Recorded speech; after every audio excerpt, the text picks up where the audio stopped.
रोहित की दीदी समीक्षा की शादी अर्पित से हुई थी। रोहित 20 साल का था, जो कि अपना पूरा दिन मोबाइल पर ही निकालता था। कभी पबजी खेलता तो कभी यूट्यूब चलाता। एक दिन अर्पित और समीक्षा समीक्षा के मम्मी पापा से मिलने आते हैं और देखते हैं कि रोहित मोबाइल से हटने को तैयार ही नहीं है।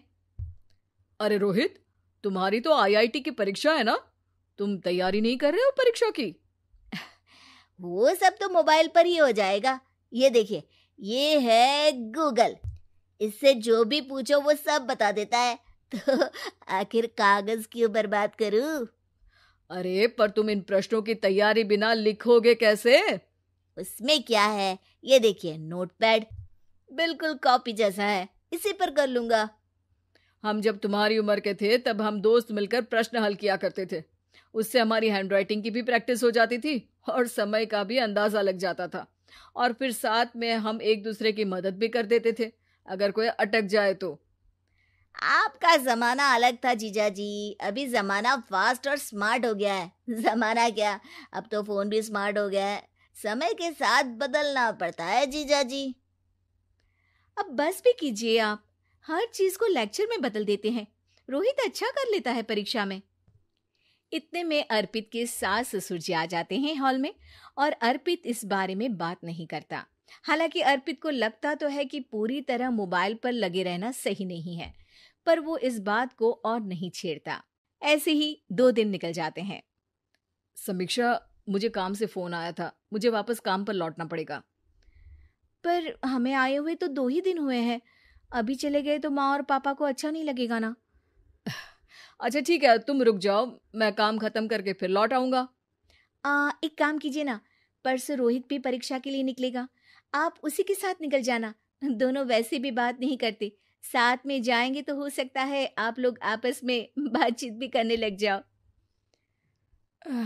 ठीक है, मैं काम को 2 दिन टाल सकता हूँ। उसी रात जब सब खाना खाने बैठे थे, तो अर्पित अपने जाने की खबर बाकी लोगों को बताता है।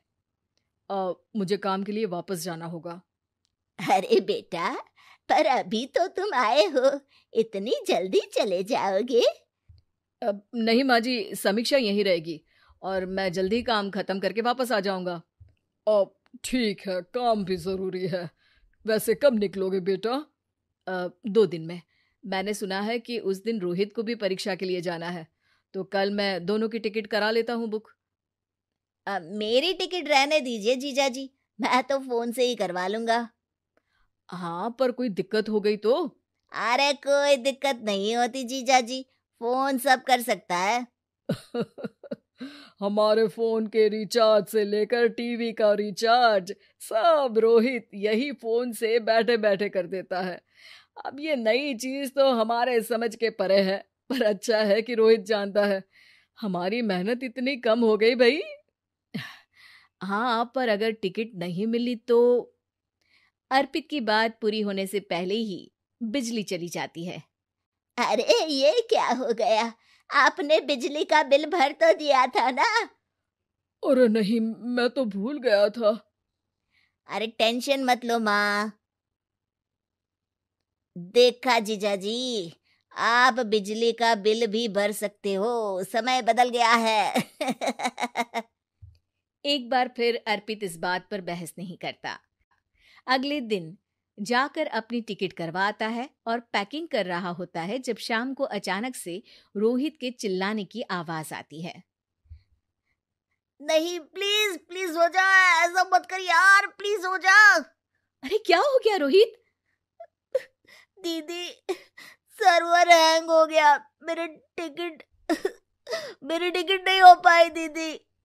क्या मतलब टिकट नहीं हो पाई? इतने में वहां रोहित के मम्मी और पापा भी आ जाते हैं। अरे क्या हो गया? माँ, मेरा टिकट नहीं हो पाया, सर्वर डाउन हो गया। अरे पर तूने तो बोला था कि हो जाएगा। हो जाता है, पर अब क्या करूं, ये क्या हो गया? अब कल की तो कोई बस भी नहीं है, ना ही अब टिकट मिलेगी ट्रेन की कल के लिए। मुझे तो कोई रास्ता नहीं दिख रहा। अब फिर लगता है मेरा ये साल बर्बाद हो जाएगा। घर पर एकदम से दुख का माहौल छा जाता है और सब रोहित को डांटते हैं, पर इतने में अर्पित वहां आ जाता है। आप सब रोहित को क्यों डांट रहे हैं? आपने ही तो उसे बढ़ावा दिया था ना। लेकिन इसकी लापरवाही के कारण इसकी परीक्षा छूट जाएगी। इसने तो हमसे कहा था कि टिकट हो जाएंगे। हे भगवान, अब क्या होगा? चिंता करने की कोई बात नहीं है। मैंने एक एक्स्ट्रा टिकट करवा ली थी।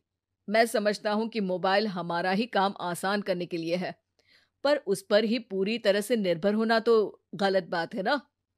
रोहित टिकट को देखकर बहुत खुश हो जाता है और जोर से जाकर अपने जीजाजी के गले लग जाता है। सॉरी जीजाजी, मुझे आपकी बात ध्यान से सुननी चाहिए थी, पर थैंक यू सो मच।